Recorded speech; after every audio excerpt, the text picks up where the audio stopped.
All right, at this time it's 3 o'clock. I'd like to get the Board of Supervisors meeting started.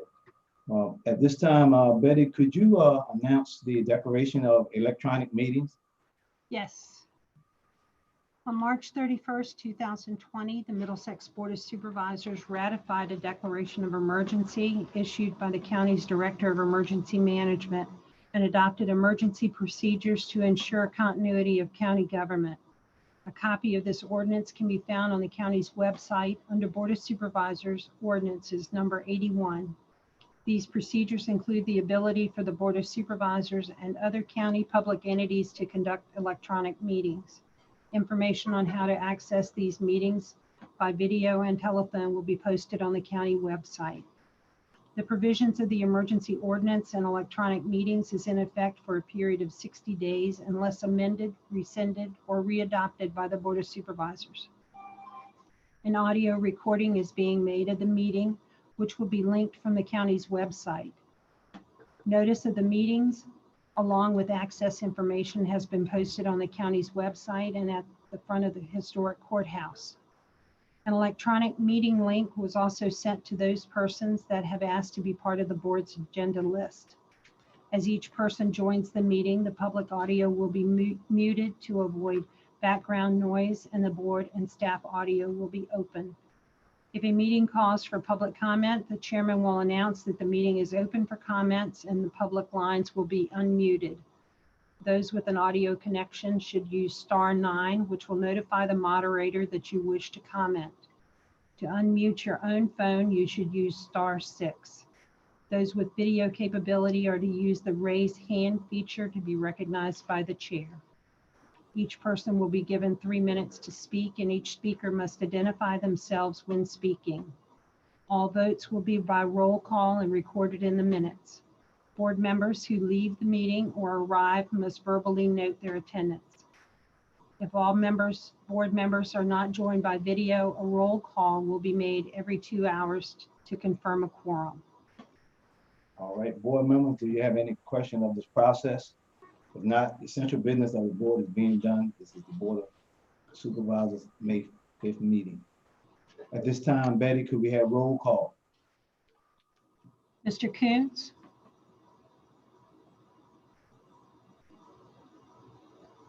We are not showing as present. Mr. Mansfield? He has to unmute.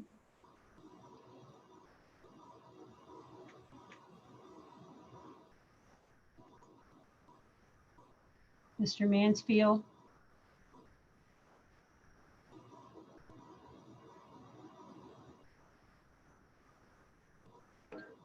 No. Hello. Hi. Mr. Mansfield is present. Mr. Williams? Here. Mr. Kimbrough? Mr. Jesse? Here. All right, we have all members present at this time. No, we have 4 members present. Four members at this time. All right. Mr. Koontz was not present. All right. Mr. Chairman, Mr. Koontz has joined us by phone. Present. Okay. Oh, he's present. He was on the phone. Okay. Sorry, I was only able to dial in. I'm not on the computer, so it wasn't letting me in until Kevin let me in. I'm here. Sorry for the delay. No problem. All board members are present. At this time, let's bow our heads in prayer before we start our meeting. Dear Lord, I'd like to thank you for our many blessings, dear Lord. I know we're going through a pandemic and there's a lot of turmoil in the world today, dear Lord. But I know that everything is in your hands. And just pray for the whole world, dear Lord, and watch over us. And even for our county. And just pray for us and guide us and lead us in the right direction and keep everyone safe. These and all the blessings in my Heavenly Father's name. Amen. Amen. Matt, could you lead us in pledge of allegiance to the flag? Yes, sir. I'm going to share my screen and see if I can bring up Old Glory. Okay. All right. Would all citizens of our nation rise and join me in the Pledge of Allegiance? I pledge allegiance to the flag of the United States of America and to the republic for which it stands, one nation, under God, indivisible, with liberty and justice for all. Thank you. Thank you, Matt.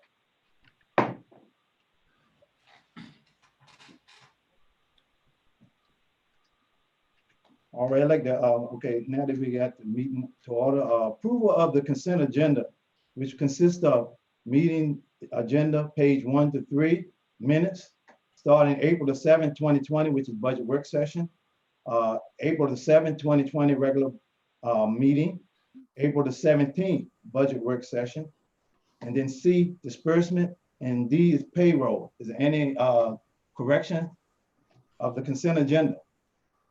Mr. Chairman, Yes, I would like to add in an additional budget supplement request for the schools.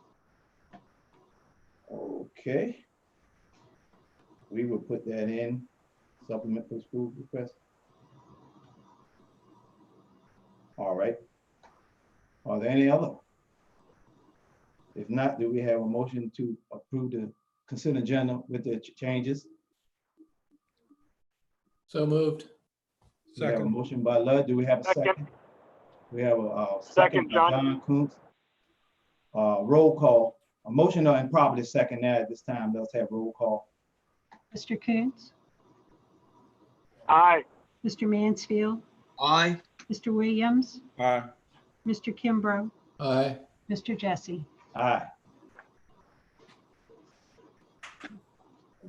Next on the agenda will be public comment. And I'll just read the procedures again. Chairman will invite each additional person other than board members and staff attending the meeting to make a comment. Those attending the meeting with video capability will use the raise hand feature to request a speech. Those who with audio capability will use the dial 9 feature on their phone, which will indicate that to the moderator that you wish to speak. Use 6 to unmute your phone. Each speaker will give his or her name and address for the record. Each speaker or individual will be given the opportunity to speak during the public comment period and each public hearing item. All comments and all remarks will be addressed to the board of supervisors, not to the audience. Speakers will be given 3 minutes to speak at this, and a timer will be indicated 30 seconds left. Then we'll change to red, and then the time is up. The audio indication will also be given. So Kevin, first I would just like to open up for public comment, and then Kevin, do you have any hands raised or anything like that? You're gonna control that for us.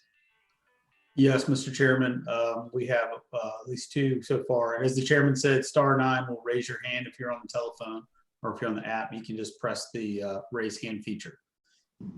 First, we have Lady Fisher 1 at AOL.com. Please state your name and where you're from. And my timer is not working right now, so I'm going to time it on my cell phone. Okay, I'm an associate from Food Lion. Can you hear me? yes, I have a lot of questions. We have some concerns about the campgrounds opening. We're seeing people in our store that we know aren't full-time or regular campers. And right now we're having an issue with ensuring the fact that we can supply enough food for our local economy here and our local citizens. And we're running into a lot of hateful and nasty attitudes from the people that are coming in.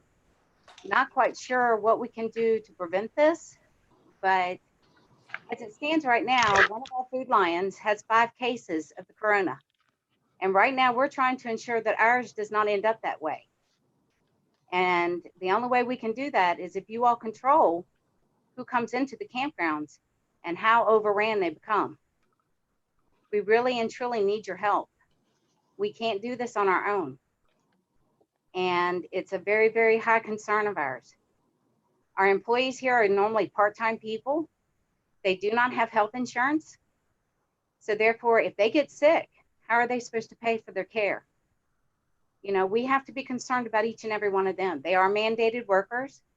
They've been here every day, busting the butts to make sure that this local area has food and is able to come into the store.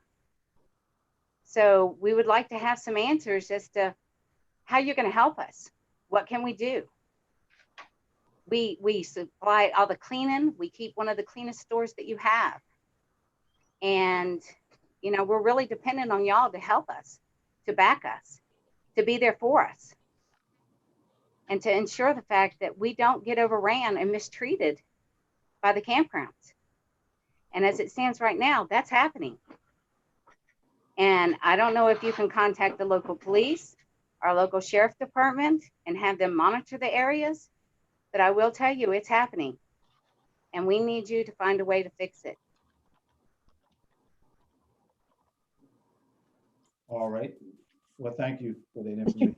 Mr. Chairman, can we have her repeat her name, please? Yeah, could you give your name and address? My name is Vicki House. I work at the local Saluda Food Line store.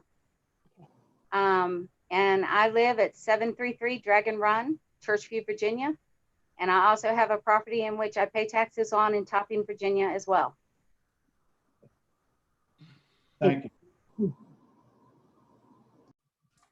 All right, next up, we have, they're identified as Russ Perkinson. Would you please state your name and where you're from?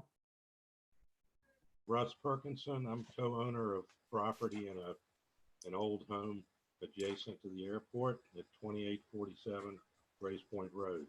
Russ, could you talk up a little bit louder? Your volume is really, really low. Okay, I should have called in, I guess. I'll talk as loud as I can. Okay. I believe their property, I'm referring to the airport proposal towards the end of the meeting. I believe their property is most likely the most adversely impacted home and property based on if the airport's expanded as proposed by Mr. Barber.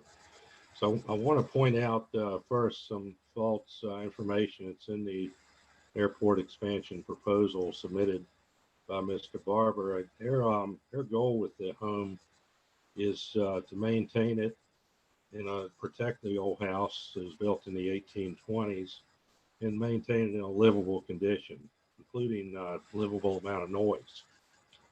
So, we do have some concerns with the airport moving closer to us. Mr. Barber's proposal states it would move, runway would move a few feet closer to us. But if you examine the drawing he's included in that proposal, it indicates, you can look at it and see it's much more than a few feet. In fact, if you plot it out by scale, it's close to 100 feet closer. So we're interested in protecting the forest land between the house and the airstrip to keep it in livable condition, or that we can enjoy it. So with that, we sent a letter to the board on February 28th, 2019. Some of you may recall, suggesting possible ways to reduce the impact on our house and property, if the airport were expanded and in the manner it's being discussed now. And we suggested we would work collaboratively with the county to look at ways to lessen the impact and result in a solution that's fair to everybody concerned in the matter. And I think this was included in your board packet for the March 2019 meeting. So far, the proposal that you're considering today, is submitted by Mr. Barber, does not address these concerns in any way, or lessen the impact, or even look for ways to lessen the impact. As we stated in that original letter, we would still appreciate the opportunity to try to work with the county to reach a solution that does lessen the impact and results in a fair solution. So we're still open to that, certainly, but I just want to restate the contents of that letter that was on the record back at your March meeting a little over a year ago. Thank you, board members, for your consideration. All right. Well, thank you, Russ. All right, Mr. Chairman, I don't see any others at this time. Oh, wait, no, strike that. We do have one more. This is Trudy. Trudy, please introduce yourself and where you're from. I'm Trudy Fegum. I'm at 164 Mariners Point Lane in Hartfield. I wanted to thank the board members for your lively debate and for allowing so many citizens to speak. last Thursday evening when you discussed the proposed ordinance and resolution. And I just think that it's such a fine example of how much you really care about the citizens of Middlesex. I also appreciate very much the reasonable approach that you took. We know there are issues. We know that there are things that need to be addressed, but we really are putting our trust in you. Thank you. Thank you, Trudy. Okay, Mr. Chairman, that's it for the public comment. Right. Well, thank you, Kevin. At this time, we'd like to close the public comment. Next, constitutional officers. Who do we have? Treasurer report. Kathy, would you like to address the board at this time? I'm here. Can you hear me? Yes, we can hear you. Okay. I just wanted to let the board know that we are working on the real estate 2020 first half bills, and hopefully they'll go to the printer tomorrow and hopefully hit the streets by next Wednesday. The due date will still be June the 5th, and the penalty will not be added until June the 8th because the 5th is on a Friday. We are preparing, if the building has not opened up when it's time to collect, to open our front window and be able to work with the customers that way. We're also going to encourage that they use the local banks to pay their taxes and our lockbox here outside the door and our county website, of course. And that's about all I know. Well, thank you, Kathy. Does any board member have any questions for Kathy at this time? I do. Yes, ma'am. Kathy, thank you for your reports. I was looking them over, and it seemed to me that it may be a good idea for us to look into managing our cash balances in some fashion where we can earn more on the money that we have. Looking at the interest income, it seems like we may have some upside opportunity. And I know you've just been getting your feet on the ground, but I would appreciate it if you could look into perhaps earning more on the cash balances that we have. I will be glad to do that, and I have already been talking to several people about that, and we are going to work on it very quickly about trying to get that money invested. Great, thank you. You're welcome. Do we have any other board members who'd like to speak to Kathy at this time? If not, thank you, Kathy. You're welcome. You want to see? How about Commissioner Revenue? Is May there? Yes, I'm here. Good afternoon. Just following up with what Ms. Cassie said, we have turned the real estate book for 2020 over to them for balancing and everything. We are also in the process of starting to prepare our books for personal property so that we can get that done in a timely manner as far as working the files and everything with the personal property forms coming in. And we are also preparing to make use of our front window on the chance that we do need to speak with the taxpayers to get things straight for them with the real estate bills going out. All right, well, thank you. Does anybody have any questions for May at this time? Mr. Chairman, just a comment. Really want to commend May and Kathy for coming up with a pretty creative response to interesting situation we find ourselves in. A lot of our citizens like to come in person to pay their taxes and do their business with the Commissioner of Revenue's office and the Treasurer's office. And I really commend them for coming up with a pretty creative approach on using those front windows. So if for whatever reason we haven't reopened the county office building for the public at that point in time, they can utilize those windows to have people stage out on the veranda. And or another creative idea our two ladies came up with is possibly putting up a tent on the front courtyard. I think it's kind of an excuse to get out in nice weather and do some of that work outside, but that's a creative approach to being able to assist our citizens one-on-one. And I'll commend both the Commissioner of Revenue and the Treasurer's Office for coming up with that.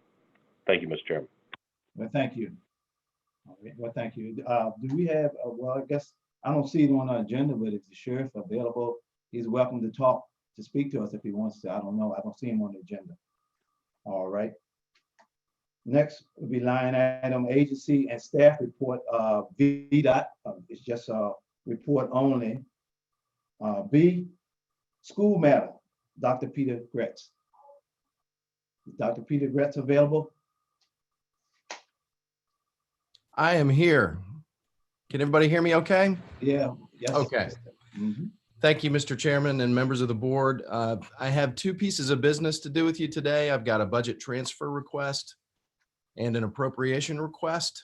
If you prefer one over the other, please let me know. Otherwise, I'll do the transfer request first. Okay, that'll be just fine. Okay. Well, as a result of the shutdown, as of mid-March, we are experiencing some savings in our instructional expenditure lines. We're not having to pay for substitutes. We're not doing any field trips. We aren't, there's several costs associated that are not happening. And simultaneously, as you may know, our cafeteria fund is a self-standing, self-supporting fund, self-sustaining, barely. And this is pretty common all over the Commonwealth, and I would suspect nationally. We barely are able to bring in enough revenue to have the cafeteria standing on its own financially. Well, when the shutdown happened, we're no longer getting any revenue from any lunch sales, of course. We're still purchasing food. We're still providing food every day with the added expense now of actually driving meals to some of our neediest families, 69 of them, twice a week. All that to say that our barely self-sustaining cafeteria fund is right now not self-sustaining with the loss of revenue, but the added cost. So what we'd like to do is to take savings from the instructional line and move it in the amount of $150,000 to the cafeteria line to keep that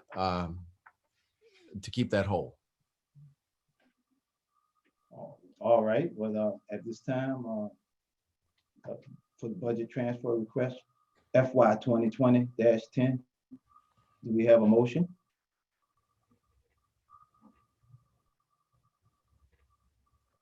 Mr. Chairman, I would like to make the motion that, can you hear me? Yes, I would like to make that motion. All right, we have a motion. Do we have a second? A second. We have a motion and probably a second. Is there any more discussion? If not, roll call. Mr. Coons?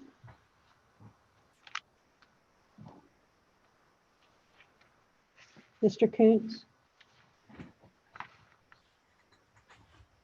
Mr. Mansfield? Aye. Mr. Kimbrough? Aye. Mr. Williams? Aye. Mr. Jesse? Aye.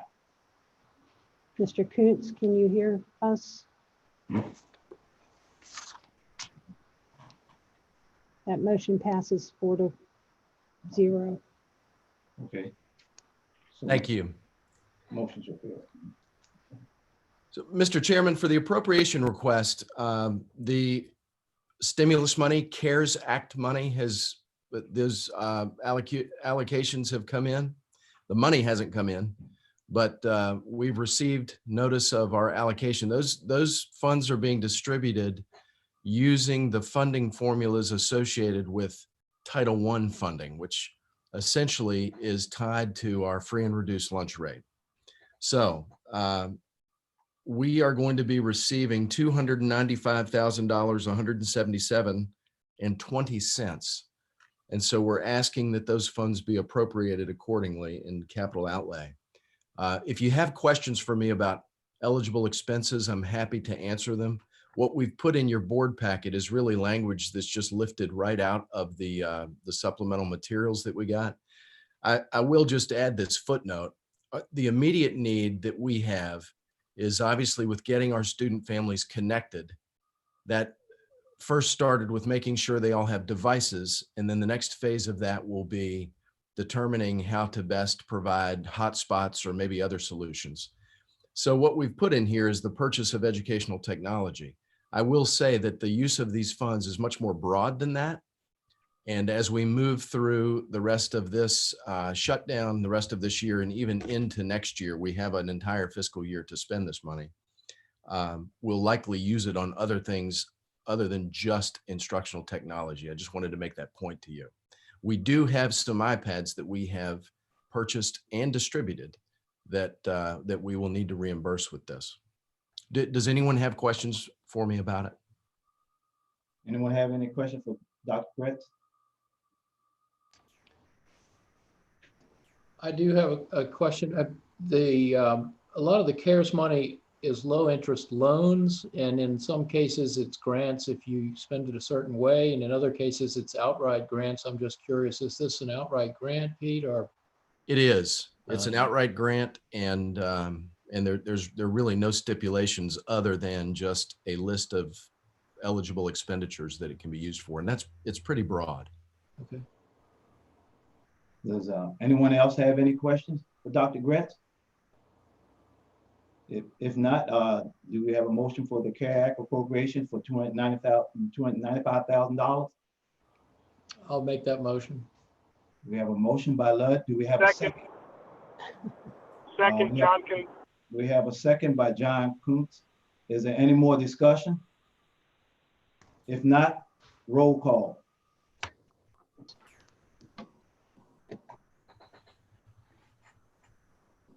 Mr. Coons?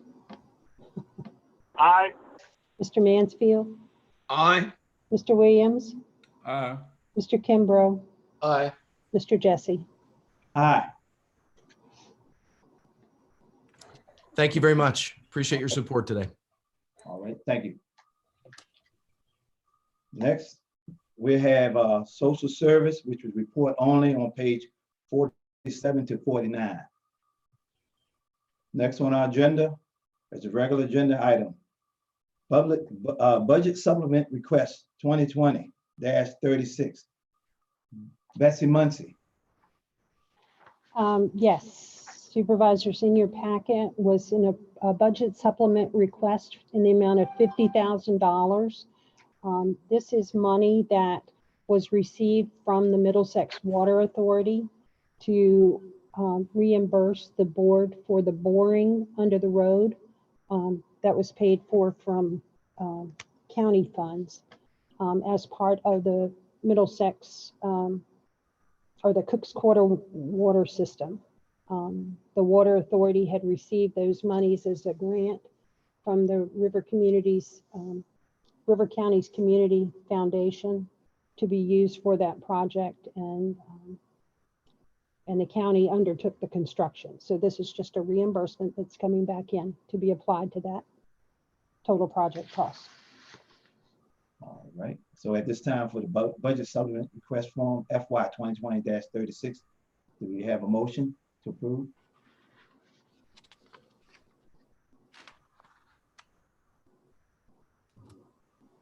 I'll make that motion. All right, we have a motion by Ludd. Do we have a second?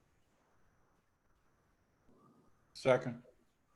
We have a motion and probably second by Reggie. Any more discussions at this time? If not, roll call. Mr. Coons? Aye. Mr. Mansfield? Aye. Mr. Williams? Aye. Mr. Kimbrough? Aye. Mr. Jesse? Aye. Motion so carried. Next line item B. Board committee appointment. Betty Muncy again, pages 51 through 60. Okay, in your packet, there were several terms that are coming up. One for the Broadband Authority, there is a position open that actually expires the end of June. And we have received an application for that position from Carrie Dos Santos. That one you might consider not only if you appoint her to that position to fill the remainder of the term, you might also consider going ahead and appointing her to fill a new term that would begin July 1, just so that you don't have to come back next month and do another appointment, but that's totally up to you. There are some other positions that expire the end of June. One on the Planning Commission that John England currently holds, on the Wetlands Board that John Boyd currently holds. And those are 4-year term, excuse me. The Planning Commission is a 4-year term, Wetlands Board is a 5-year term, and on the Planning District Commission from Gordon White is a 1-year term. And all 3 of those gentlemen have asked to be reappointed to those terms, All right. or to those positions. Okay, like I said, well, does anybody have a motion to? Now, which one, and I gotta be straight on this, what application did you receive then?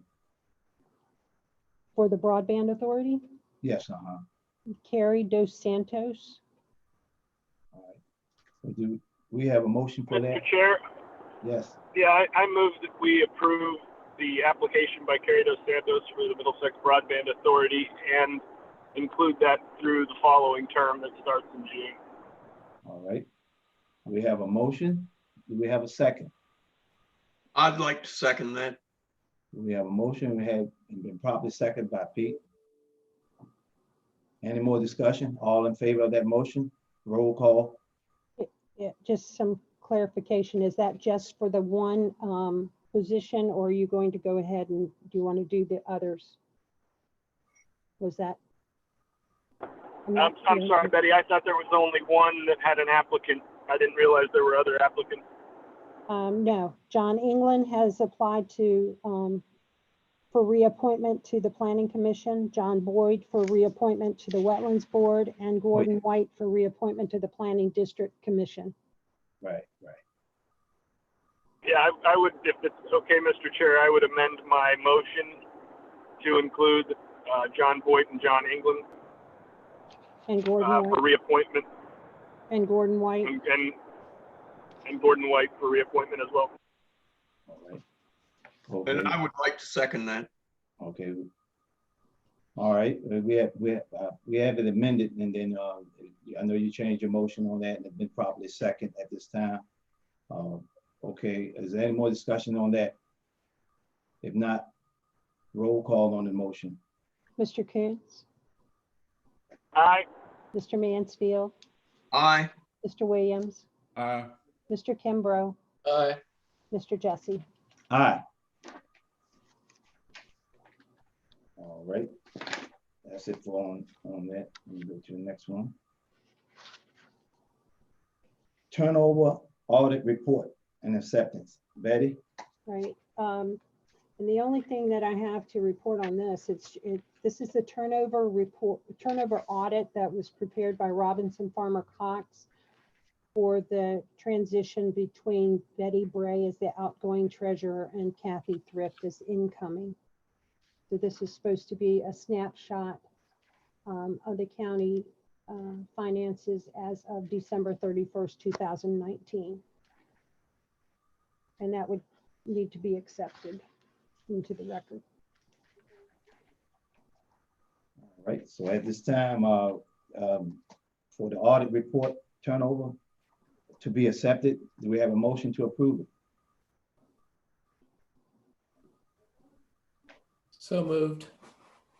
Have a motion by Lud. Do we have a second? Second. Have a second by Reggie. Motion been approved and properly second. Do we have any more discussion? I just, question, just trying to understand this process. This is a snapshot of the accounts at year end. Our fiscal year end is different from calendar, but at calendar year end is when there was a transition between treasurers. And in essence, this is an audit that says, this is what I'm handing over to the new treasurer. Is that accurate, Betty? Yes. Okay. So is there any more discussion? If not, roll call. Mr. Coons, Aye. Mr. Mansfield, Aye. Mr. Williams, Aye. Mr. Kimbrough, Aye. Mr. Jesse. Aye.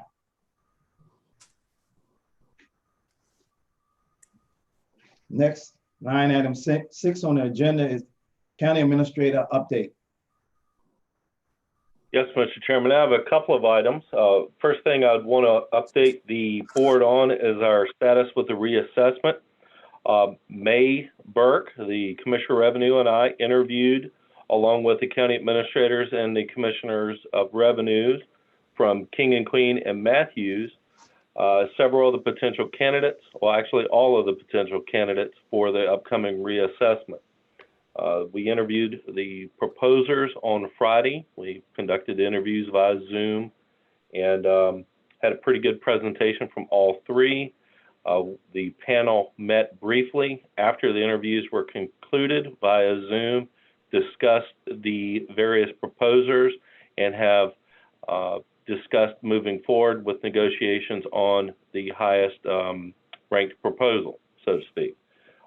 We are in touch with that candidate and in the process of getting a contract that is acceptable for our county and the other counties as well.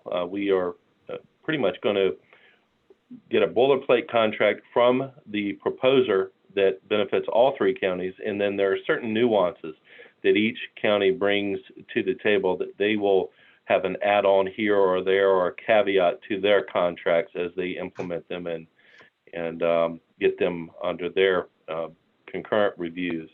We hope to have a draft contract from the proposer acceptable to the board in the June meeting so we can kick those reassessments off in June. Any questions on the reassessments? We had 3 proposals, by the way. Does anybody have Okay. a question for Matt? Matt, are you at liberty to say whether or sort of explain your criteria for making your selection? Was it, I assume it wasn't exclusively cost. It wasn't exclusively cost, ability to perform the work, number of staff, ability to perform personal on-property reviews of the properties being reassessed.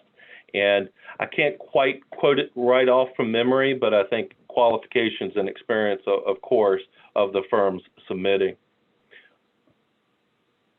So if you were to get somebody on board for these this multi-county effort, when do you anticipate the assessment beginning and ending?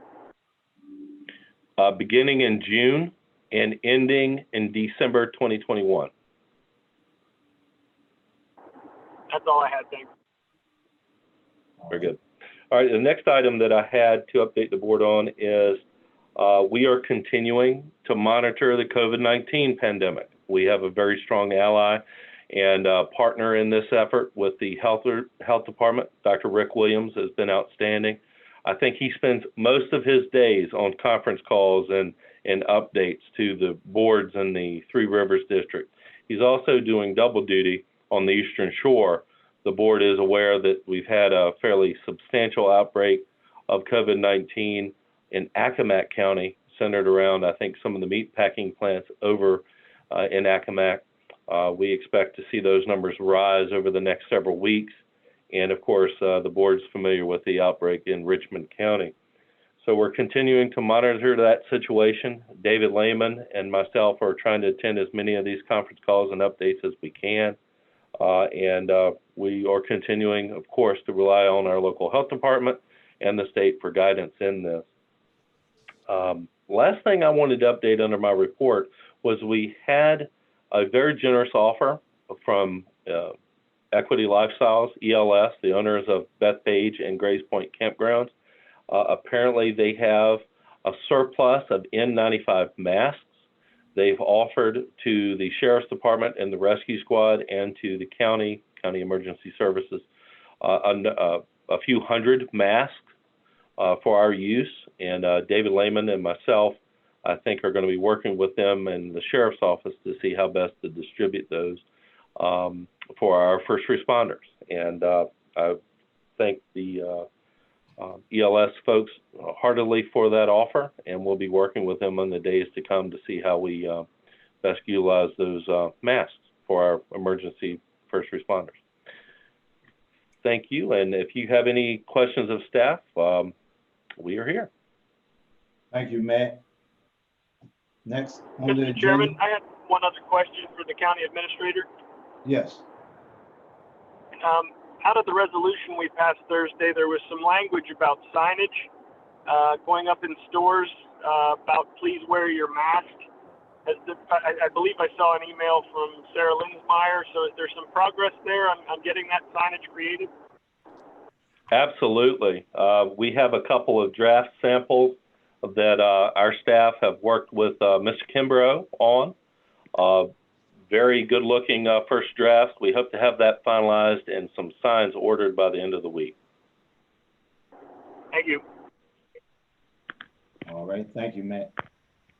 Next on the agenda, line item 7, county attorney update. Heather? Good afternoon, Mr. Chairman. Thank you. Just briefly, I wanted to remind, we've said it a couple of times, Mr. Walker and Ms. Muncy, as we work on the Water Authority as well. But as you know, you've directed me to represent the Water Authority, and we will have tomorrow night a meeting at 6 p.m.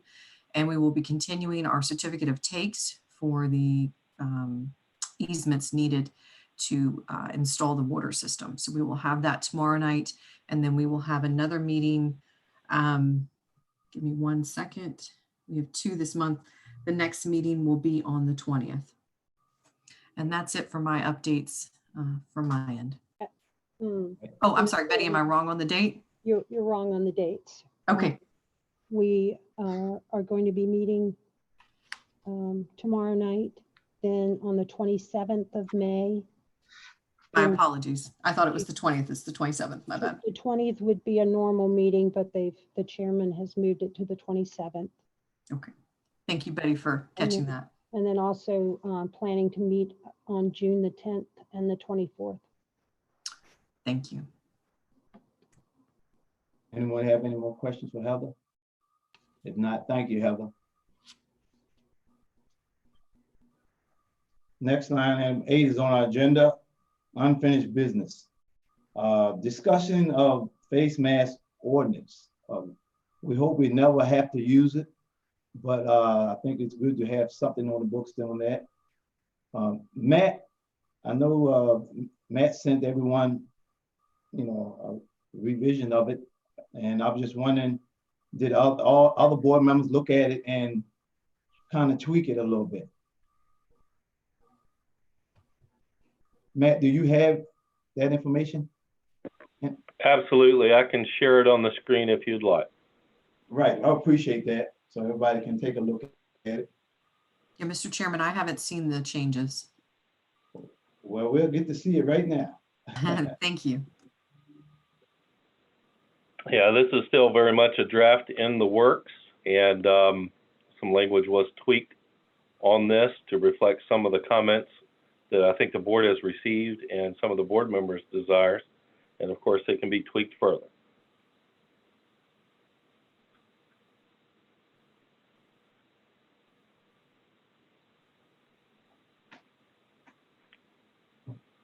Now we lost you. Can you not see the screen? Oh, yeah. I'm sorry. I thought you were talking and you had gone silent. No, I'm just waiting for feedback from the board.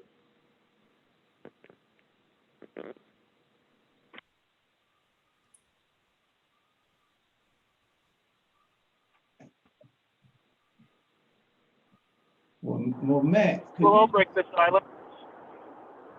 Go ahead, Wayne. No, I was just to let Matt know, for people that can't see this. Matt, could you cover the section 2 for us, that where we had the changes? Oh, absolutely. Very good. In essence, the changes to section 2 dealing with the situations requiring covering of nose and mouth, language was revised to read, in order to protect oneself and others from the spread of COVID-19, the Three Rivers Health District and the Centers for Disease Control recommend that individuals wear cloth face coverings, and this is the change, inside public buildings, stores, or offices with more than 20 people, especially where other social distancing measures are difficult to maintain and in areas of significant community-based transmission.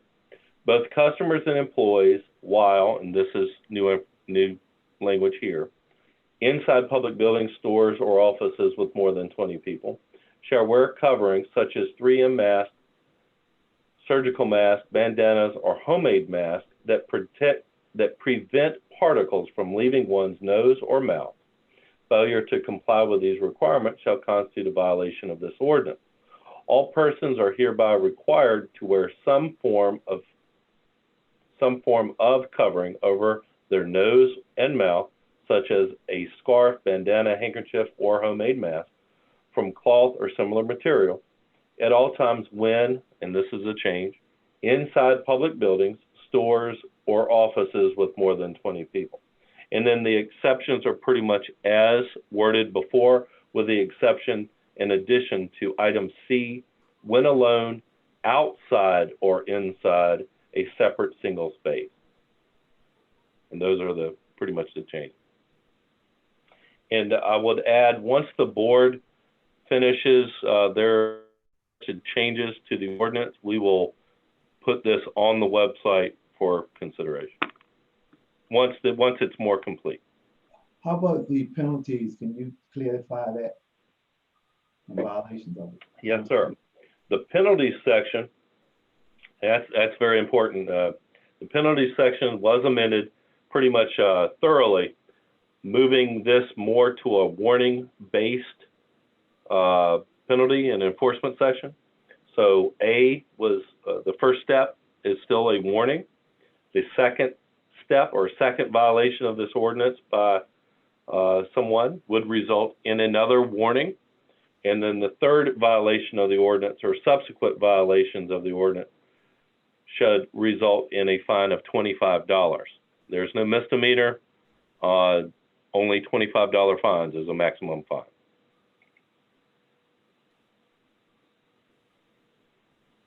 Does any board members have any questions on this ordinance? Anything that you like or you don't like, or that's what we want to discuss. I have a couple of comments, Mr. Chairman. Yes. There are a couple of things that are not clarified here, which is, of course, this is a draft that we're working on. And so my comments are a couple of things that are left unsaid. One is it specifies that all people meeting these conditions need to have a mask. There's no age delineation. And so, a 6-month-old is supposed to be wearing a mask, and that, so that I think is an add that needs to be considered. And the other is that if we just have this ordinance, what's left out is all the businesses that have less than 20 people. And so the implication is, well, if you don't have 20 people, then you don't have to have a mask on. So we've just got some more work on those two fronts, I believe, right. Which we can do by the next time we get together, I'm sure. Those are my comments. Well, they said infants under the age of 2 and children may have trouble breathing. So that covers a little bit right there. I don't know if you see that part on G. And the idea of that. Thank you. Okay. I see that, yeah. And then the idea of that the 20 was more so your small office space, So in other words, if you had, up to that point, because we were more so looking at public buildings, like, when you have public law office and different things like that, that people only have 2 or 3. You didn't want to mandate nothing in your office. So if you had 20 or more, which we don't have a lot of that anyway, it was just making it simple and try to simplify it so it wouldn't harm anybody for small law offices or, title offices or anything like that. Could be termite treatment office and different things like that. They are public, but, a lot of those places are already controlled, like a Banner Lumber Company. You call in and you get your stuff out in the yard. So basically, that's what that part was about.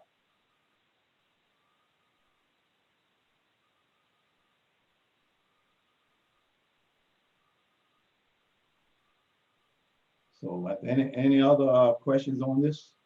Yeah, I got Mr. Chair. Yes. I got a couple things. we realized that we got a call in from the food line earlier in the meeting. And the girl at the food line said that they need help because people are not paying attention to what is going on. I do like signage. A lot of covers, a lot of things that a referendum had in it was very good.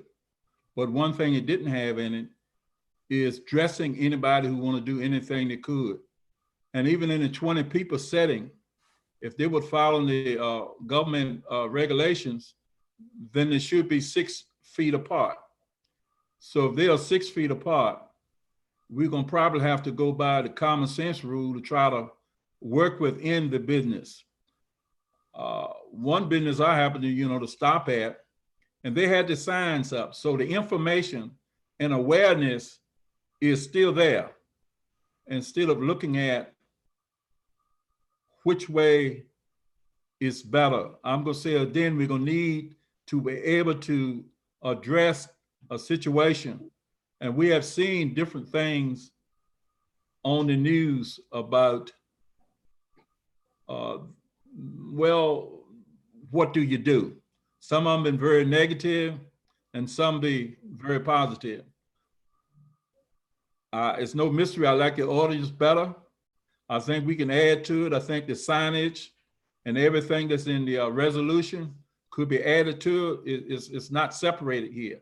The only difference is the warnings of 1, 2, 3 within moderation, and whoever is doing that type of work will have to consider exactly, we are warning people, we're making awareness.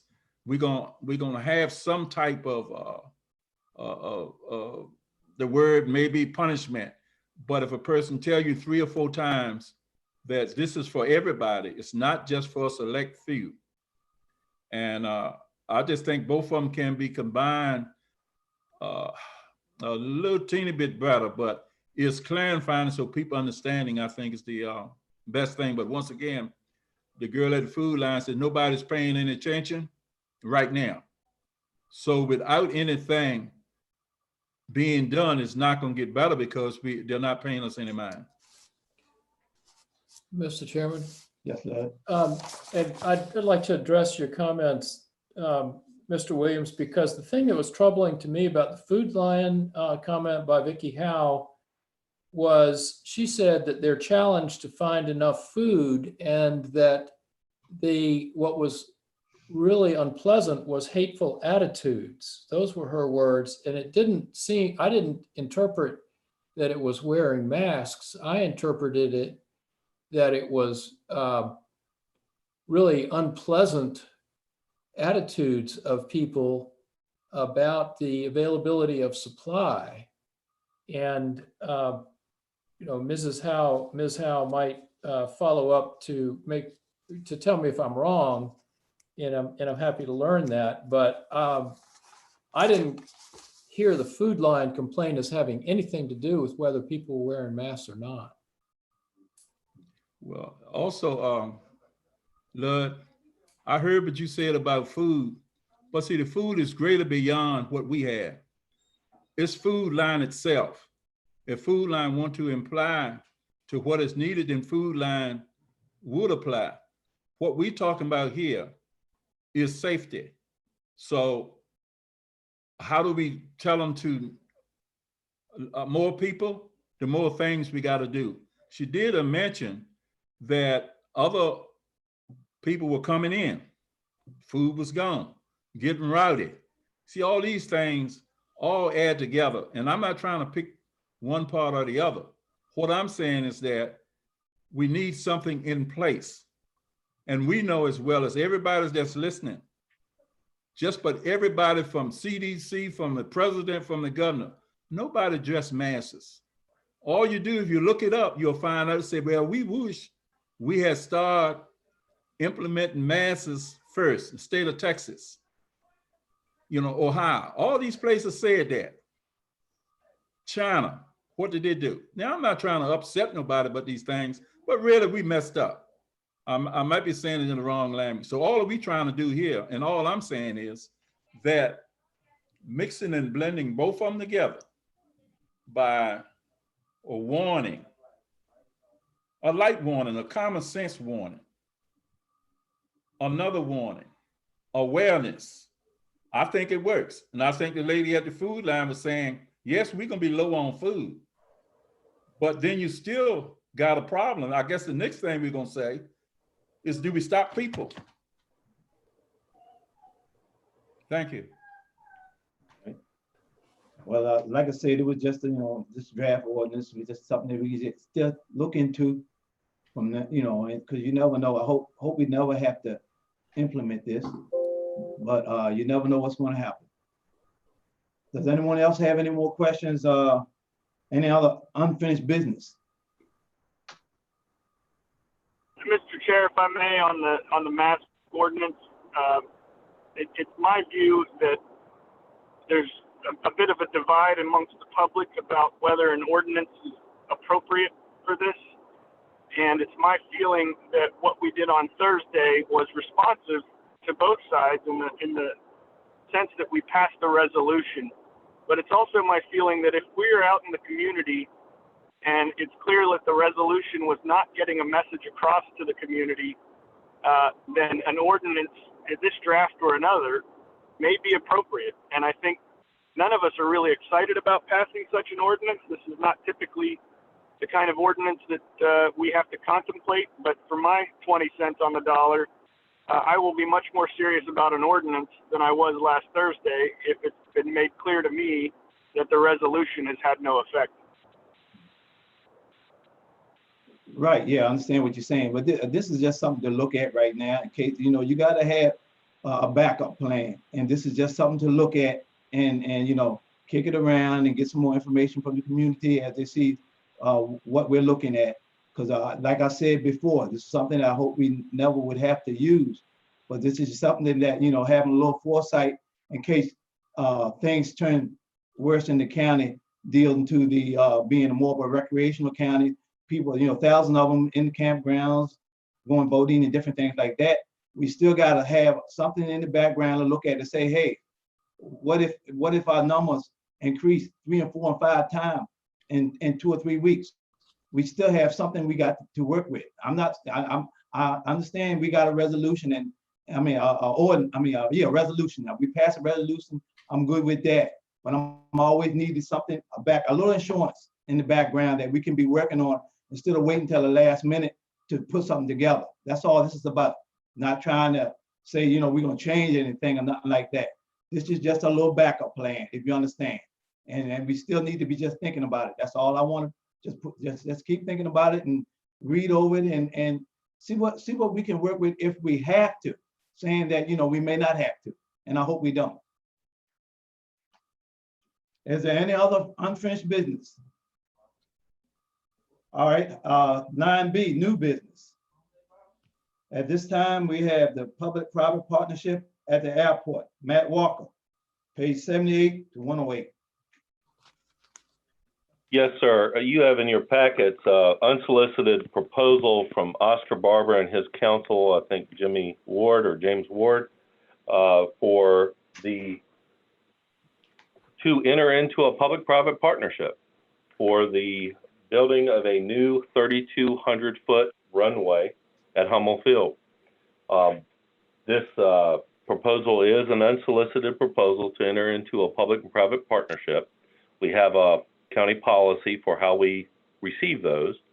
I have reviewed the proposal and I have found it to be a qualifying proposal. It does meet the qualifications under the state code for something that can be received as a public-private partnership.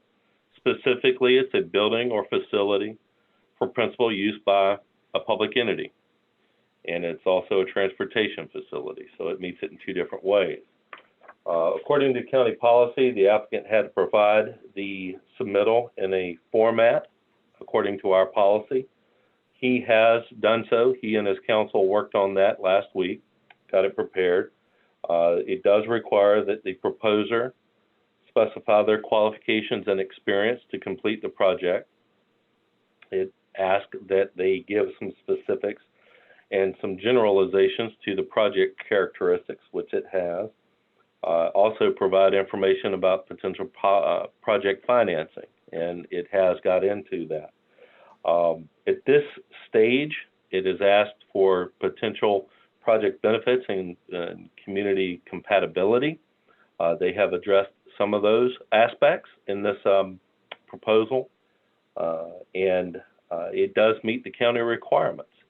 What the board has in front of it tonight is a decision to weigh the proposal on its merits and see if it's something that the board wishes to pursue.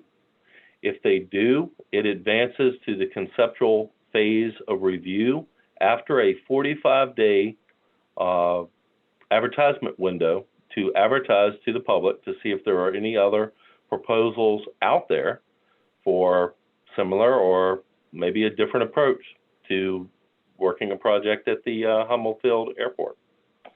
After that 45-day advertisement window, the county would come back, receive at least a conceptual phase review and presentation on the part of the applicant or applicants, depending if we get competing proposals or not, and then make some decisions on as to which, if any, proposal they would like to move to the detailed phase of review, and then potentially on to the last stage of review, and that's contract development.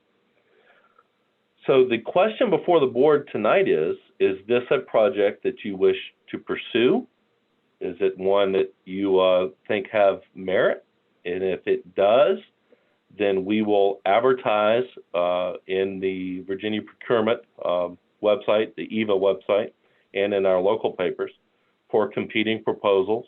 And after a 45-day window, you would have the proposal back in front of you. It may be developed further between now and then, and a presentation by the applicant. If it's something that you don't want to pursue, then we return the proposal as is to the applicant and decline review under the public-private partnership. So the board has a copy of the proposal, and essentially, if you think it's got merit and you want to pursue it, then we advertise for competing proposals and invite the applicant in at the end of that period to present to the board and answer any questions the board may have. Mr. Chair, may I ask a question of the administrator? Yes. Matt, it's John. My question is, if the board were to want to advertise, is there anything that precludes us from changing the status of the airport in support of making it maybe more attractive to other applicants who might see that we're that much closer to actually executing on something like this? Well, I guess to be clear, if you want to move forward with the proposal, you have to advertise. You have to advertise for competing proposals. You have to give everyone an opportunity to submit a proposal if one is out there. With regards to changing the classifications, it's my understanding, and we've been in some discussions on some project at the airport for several months now. It's my understanding that in order for a project lengthening to occur, the role needs to be changed first. So I think that's best answered this way. If the board wants to pursue a project of this type, whether itself or entering into a public-private partnership, it seems to me the first step is to decide if this project has merit, and if it does, we'll kick off the advertisement for competing proposals, and parallel to that and concurrent to that, change the classification at the airport.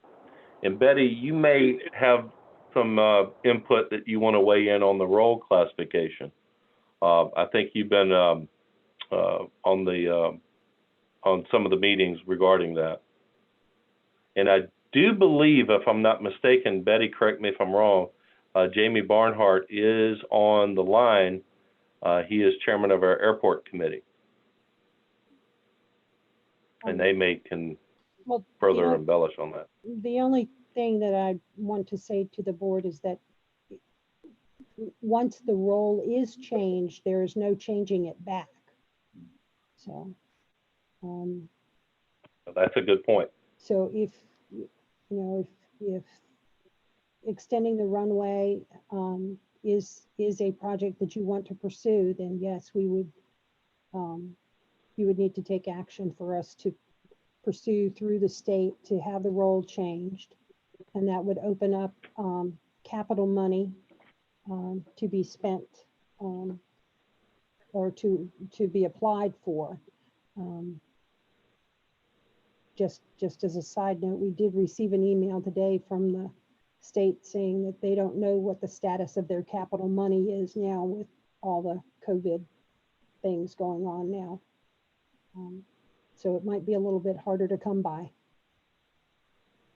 And am I correct? It's my understanding the airport committee has made a recommendation already regarding the role change. Is that correct?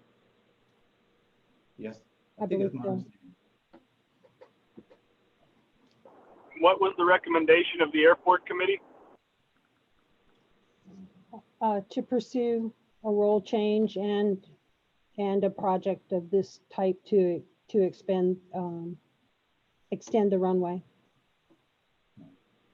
And Mr. Chairman, if we have other questions from the board, I see in our attendees, I believe Jamie Barnhart is in attendance, and our consultant engineer with Hummelfield, the county's consultant engineer, Mr. John McCalmont. Mr. Chairman, I would like to ask a question in follow-up to one of when we started this afternoon, the public comment, one person was concerned about the loss of the wooded area and how that would affect sound to the houses and in that area. Apparently, they talked about almost no loss of wooded area, 5 or 10 feet of it, and he was suggesting that according to scaling the map, not the map, but the drawing appeared that we would be losing 100 feet of wooded area or thereabouts. Can you clarify that, or someone clarify that for us? I guess who do we have Mr. James? Chairman, if I may. Yes, Helen. So, and the board's welcome to hear further detail, but I guess I would just caution a little bit. That's a really detailed, specific nuance, which we're happy to bring. I don't know, Mr. Walker, if you think our consultant. You beat me to the mute button first, Counselor. That is something that will definitely have to be spelled out in quite a bit of detail during the review and documented. It would naturally be something that would be submitted in greater review for the conceptual phase and the more detailed review. Essentially, what the board's being asked tonight is, do you see merit in this potential public-private partnership, and do you want to proceed with the review? You're not really agreeing to anything. You don't agree to anything under a public-private partnership until the final contract is signed. You can back out at any time. So I guess answering your question, Pete, it's something that's a detail that's most definitely going to have to be nailed down and very tightly as this review continues, if it continues. And if I may add a follow-up, just for clarification, the reasoning for that is we're at the 50,000 view. And if you decide this project is something that you wish to move forward with, we don't want to get into those level of details until we've given everyone an opportunity to submit the same overview of the project, right? So as we go along, we can narrow those details, but it allows everybody to be on equal footing who may wish to also submit the project. So I just wanted to clarify, because I realize it may appear to be a detail that we should be able to discuss now, but in the procedural matter, we want to try and keep it at the same level when we advertise it for anyone else who wants to apply. Right. Thank you. All right. Well, thank you. So basically, if this is something that the board wants to do, basically you're going to have a role change from local to community, and then also join in the public-private partnership about the airport. So if, you know, is this something that the board want to do? I just need to hear from the members at this time. And if I could just add one further clarification about the role change, that does, it does open the county up to be able to apply for capital funds, but it also puts us in competition with other airports for the funds that we are more easily able to obtain now. Right. The safety projects and maintenance projects that the state helps us with now. We will be competing against a larger pool of airports when or if the role changes. So. Yeah, I understand. And Betty, isn't it a function too that there are different percentages that are funded at different levels? Yes, that's true even now. Okay. Different projects have different types of fundings, either 80-20 or 70-30. Right, yeah, I understand. 50-50 even for promotions. Well, you know, in changing it, it gives you capital versus more maintenance. Right now, we got more of a maintenance, and now we can get more of a capital funding to do more at your airport to make it safer. Well, and Mr. Chairman, I'll add one other caveat to everything, just for the board's pleasure. It's been some time since we've had one of these, and one of the steps in this process, if the board decides to move forward and consider this proposal and move it to the conceptual phase, is the establishment of a working group to help with its review and its evaluation, and ultimately help with the negotiation of any resulting final contract if one is developed. There are some key people in the community that I could see giving us a lot of insight on such a working group. And one of the first steps the county administrator will need to take, talking about myself in third person, is securing the resultant engineering, the consultation help, and perhaps even some legal help with making sure that the I's and T's get dotted and crossed with a PPEA type of project, public-private partnership. But not the least of which is your airport advisory committee that the county has established. You know, the chairman, I think, has been involved in airport operations for quite some time. Chairman Jamie Barnhart would be someone that I would personally like to see on that, along with Mr. Williams, since it's in his district. And I think Mr. Williams is, it's my understanding, has reached out to some of the adjoining property owners to kind of brief them on everything. And that would probably continue as this evolution continues and the evaluation of the proposal continues, if it was to proceed. So again, tonight, the board's only deciding whether or not it has merit to move into consideration. And a follow-up to that is that if the board moves forward with the project, staff is asking for prioritization, which is a priority, excuse me, I cannot get the word out to save me right now. Where will this go on our to-do list? Thank you. Okay, well, let me hear And something. if I may, Mr. Chairman, just to add a little bit to what our county attorney just said. One of the benefits, it's a benefiting provision of the policy and the code regarding public-private partnerships, is the proposer can help bear some of the costs associated with their proposal review. It's not out of the question for the proposer to provide funding for additional legal staff, additional engineering staff, almost in every case engineering staff, because there's very few small rural counties such as ours that have on-staff engineers. That would be something we would want to explore with all of the proposers, including any new proposals we get over the next 45 days, what their desire would be to help fund additional help in the review and evaluation of the proposal. I just wanted to make sure I added that. Thanks, Mr. Chairman. All right, I want to hear from my board now. I just got, Madam Chair. Madam Chair, I wait a mean- minute now. We all gotta laugh sometime. Yes, no, but I had this to Matt. And the public-private, do as a board of supervisors, we have to write under the, to select who we want to? Do we have to put it out? Yes, sir. Yeah, that's correct. Yes, sir, you do. After you advertise for competing proposals, the board will have a number of choices to make. Really, and it's spelled out in our policy, the board could choose not to proceed further with any proposal.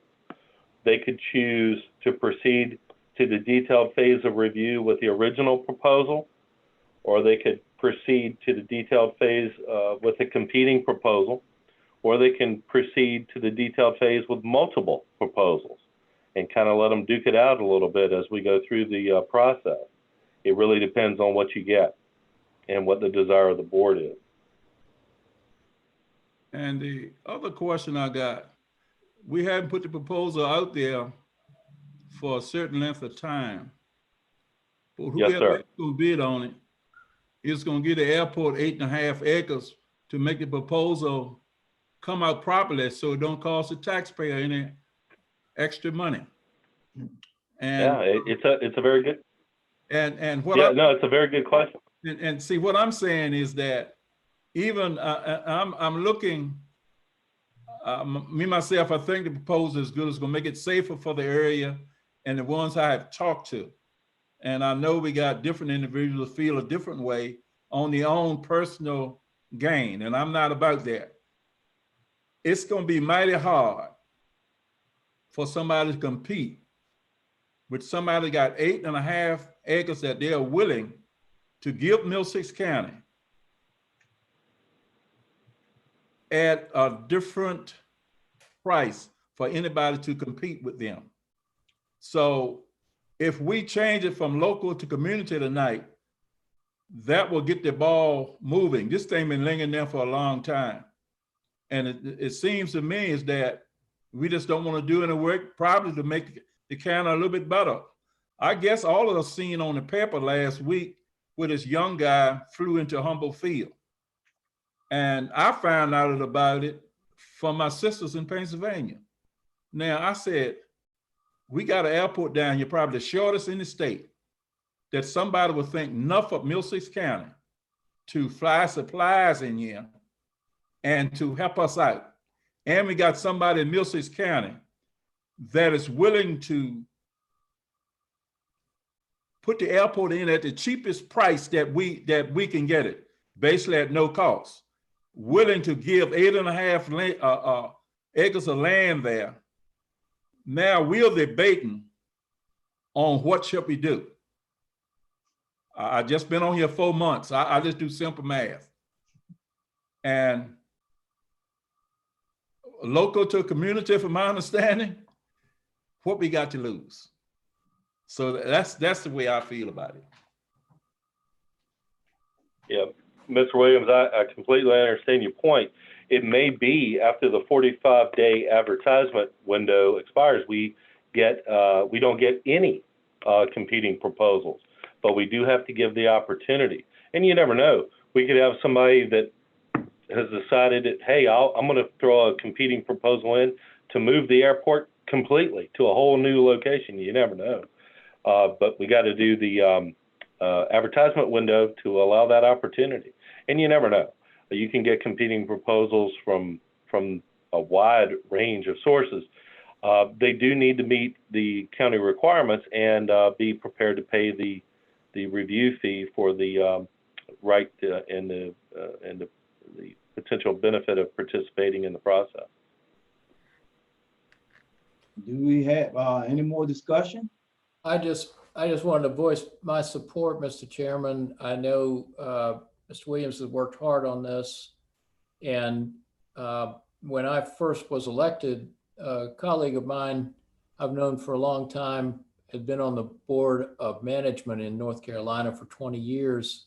He called me up and he said, one of the things you got to do is you got to put an airport in if you don't already have one, because it's a basis for industrial growth that will really help your county flourish. And I told them we had one, but it had about the shortest runway in the state.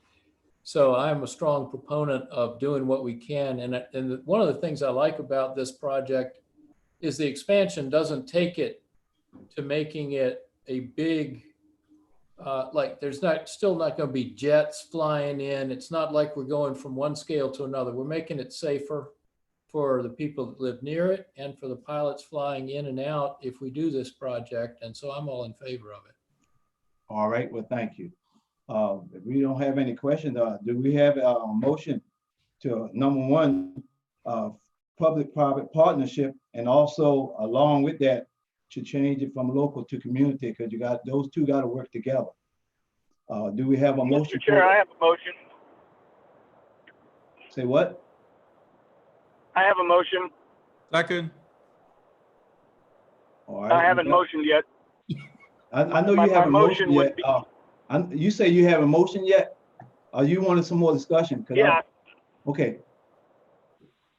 I'm ready to make a motion if you're ready to hear it.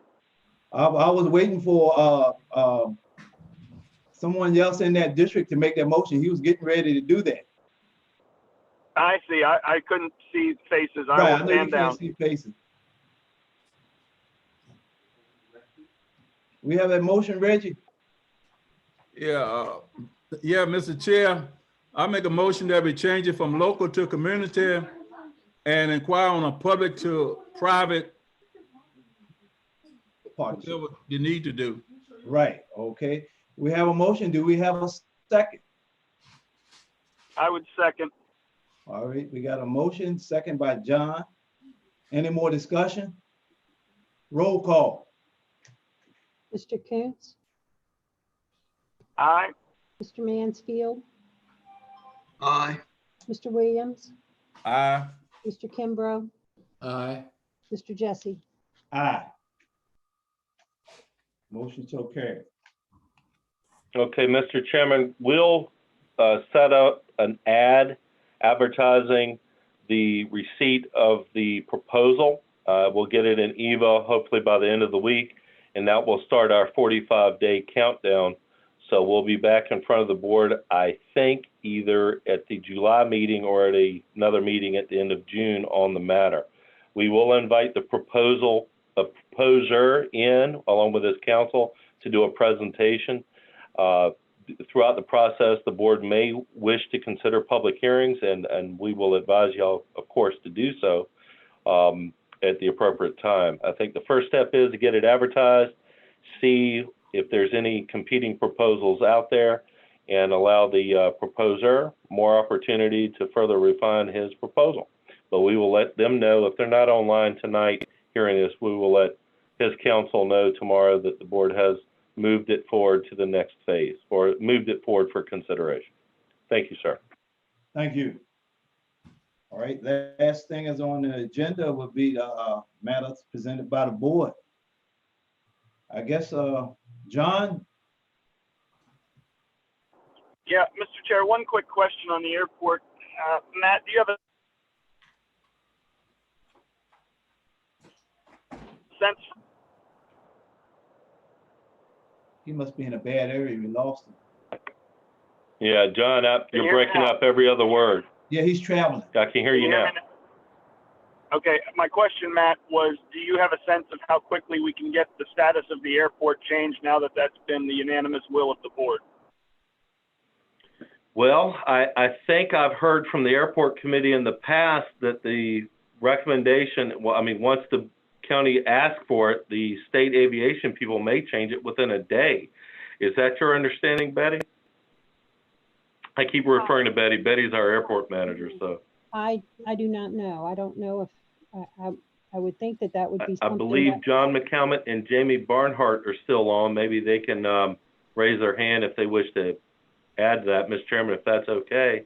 That's okay with me. I think it's sufficient to say they can do it relatively. It's my understanding we need to notify them, and they're going to be quite, I don't think there's a substantial delay here, Mr. Coons. But as far as I don't think so. I've heard of Dave potentially, but there's Jamie and John McCalmont. So I would follow Mr. up Chairman, too if as you well. put The staff is looking for a direction on prioritization on this as well.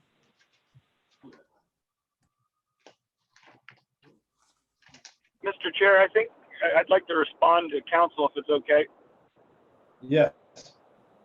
I think for us to be able to prioritize, you almost need to give us what all you're working on and roughly how much time they're taking off your desk over a period of time for us to be able to say, slot this ahead of this or behind this.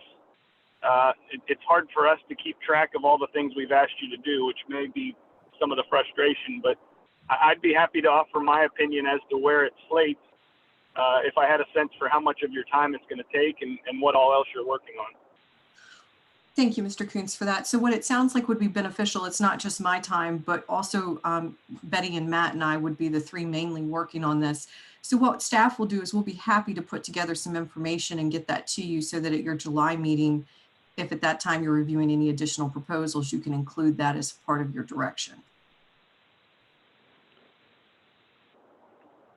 I think the issue is there's some urgency to getting the status changed to be able to get in the queue for the funding that is substantial from the state. Otherwise, we would have just waited the 45 days.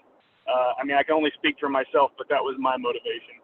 No, I'm not referring to that. Well, the staff change is not what I'm referring to. I'm talking about the overall project in its entirety. The status change is a notification to the Department of Aviation that you've made this motion. Okay, I understand. yeah, now. if I may, let's address that now because we have Jamie and John. I think Kevin has unmuted John McCalmont and Jamie Barnhart. Either one of you gentlemen want to answer that question? How long the status change would take the state to consider? John? Yes, can you hear me? Yes. Okay, so it is true that it could happen very, very quickly, but it's also been discussed that the state is going to want to present that to the state board. So the staff at Department of Aviation will make their recommendation to the board. So I will.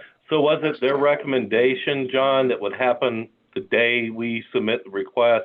Because I'd heard that somewhere before in one of the presentations, that as soon as the request is sent down there, they would recommend it change. Yes, that's the thing that would happen very quickly, would be that the staff would get behind the county's decision to make the change, and then the staff would present that to the board for final approval. Okay. Does anybody have any more questions? I'll say that'll take care of that issue then. Mr. Chair, I got one question. Yes. If we get it, soon we get a change over, then to apply for the grant for the airport, I mean, how long would it take us to do that to be in the pot for the money for this year so we could transfer some back over for the following year? Somebody from the aviation could tell me if somebody have to answer that. Well, and that's the part that staff is gonna need assistance with that on, and hopefully whatever engineering firm we have working with us will help us do that. Okay. That probably, go ahead, Betty. Because I'm not familiar at all with applying for capital projects. And there's more to it than just applying for the grants itself for the project. There's some other changes that have to be made to the layout plan and to other things. Even possibly having to acquire other properties, depending on how far east if you proceed with this project, how far east the pivot might make it, and coming closer to the Perkinson property. We might have to acquire more in there to meet the license requirements. So.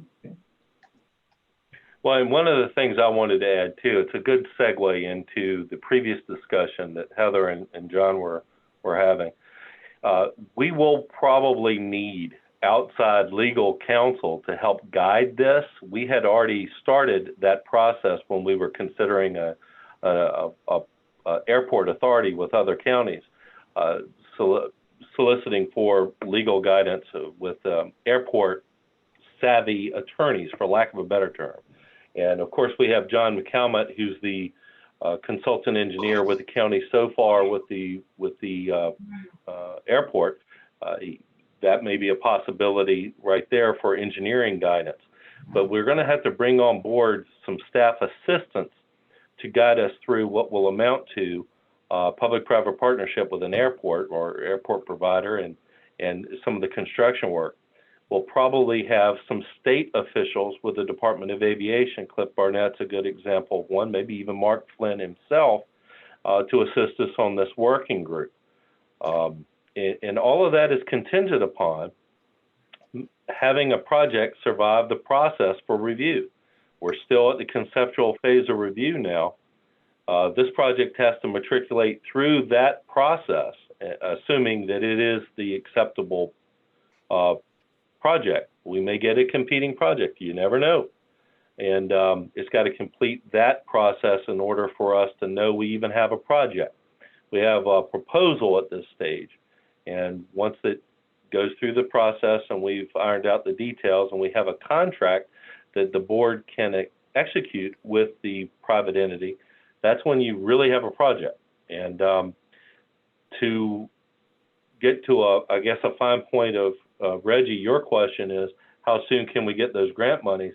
The question I think we're going to have with the state, and this is something we'll need our legal counsel and perhaps John McCalmont to counsel us on, is to what degree the state can pledge monies based on a hypothetical what if. If we have a project, if we enter into a contract with this private proposer, could state monies be allocated? And I don't know the answer to that. I don't think they can be, which makes the process for reviewing the public-private partnership all the more critical in the days ahead and in the months ahead to complete that process and have a signable, awardable private partnership that then can move forward with funding. And those board members that were a part of the solicitation effort where we had solicited for attorney's guidance, we had some really good firms want to come on board for that authority work. Those same firms, I would imagine, would want to come on board as a consultant for the legal counsel for the process and the review of the proposal on this new endeavor. So with that being said, I think we're going to have to work through the process and see if we have something that is signable in contract form at the end of it. All right. You got any more questions? If not, like I said, board matters right now. Do any boards have anything to have to say? I know we haven't had any other meetings, but I'm gonna just run down the road. John, you got anything you need to add on? Yeah, this is the supervisor comments now? Yes, it is. Okay, just one update. Mill Creek Landing, in the spirit of social distancing and opening things up, I think we may actually be able to mobilize this month and start removing the spoils out of Mill Creek boat ramp. We're simply waiting on a return, fully executed memorandum of understanding from the Department of Games and Inland Fisheries. Thank you, Wayne, for your signature after review. Turbidity curtains are staged. The contractors are ready. The spoil locations, which are now 2, are both approved by the Army Corps of Engineers. So we've done all the heavy lifting, and now we just have to step through the construction as soon as I see this last signature. So thank you, everybody that contributed. All right, that's it for me. Okay. Reggie, do you have anything for the board? No, not. I'm good. All right. Pete? Yes, I do have something. the resolution which we all agreed to at our last meeting, remember I was a little bit concerned about number 2 and the now therefore be it resolved area. And Pete, if I may, I've got the language pulled up if you want me to share my screen while you talk through it. I think that would be good. Yes, thanks. Okay, very good.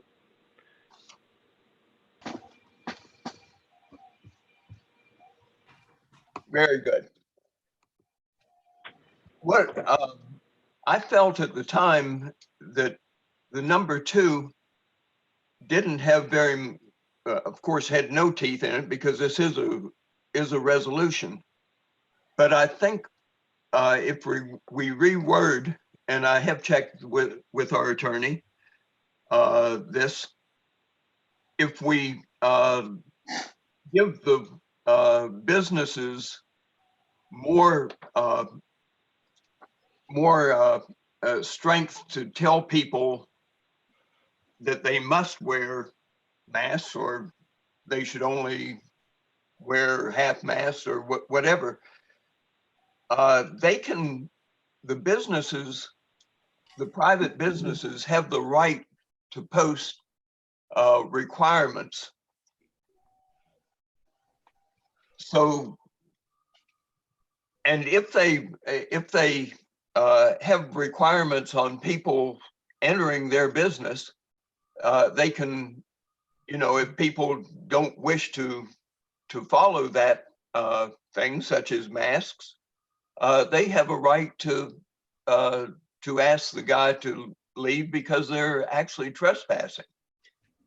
So let me read, in fact, you can read at the same time, number 2, the changes that I've made.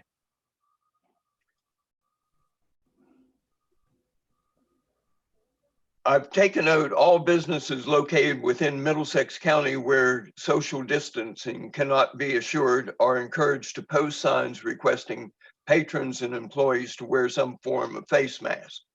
That would be taken out. And at this point, I have written, the Board of Supervisors recommend that private businesses located in Middlesex County adopt and post on their entrance door their requirements for entering their business, which could state, all persons entering this business must wear a face covering such as a typical N95 mask or any surgical mask, bandanas or homemade masks that are designed to prevent particles from leaving one nose or mouth, with the following exceptions. Any individual that has a verifiable health reason that they cannot wear a face covering. Failure to comply with this requirement shall constitute trespassing, which can be enforced by local law enforcement. I would like to suggest that we make the change to the resolution to that wording. And I make a motion, therefore. All right, we have a motion. Do we have a second?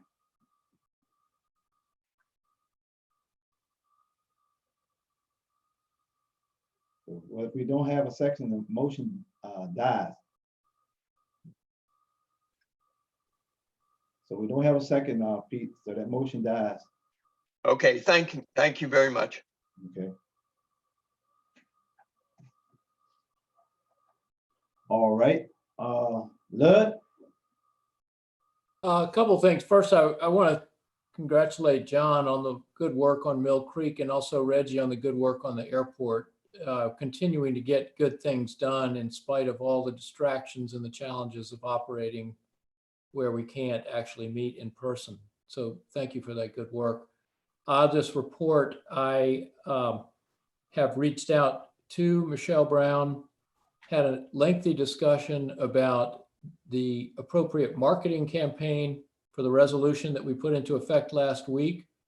She is enlisting some very talented people to help her. I believe we will get a lot of voluntary support for getting signage out, and that we can, as I had hoped, pull this community together in a positive way to protect each other. And I'm very excited about this rollout. I feel confident it's going to be very effective. And so many thanks to Michelle.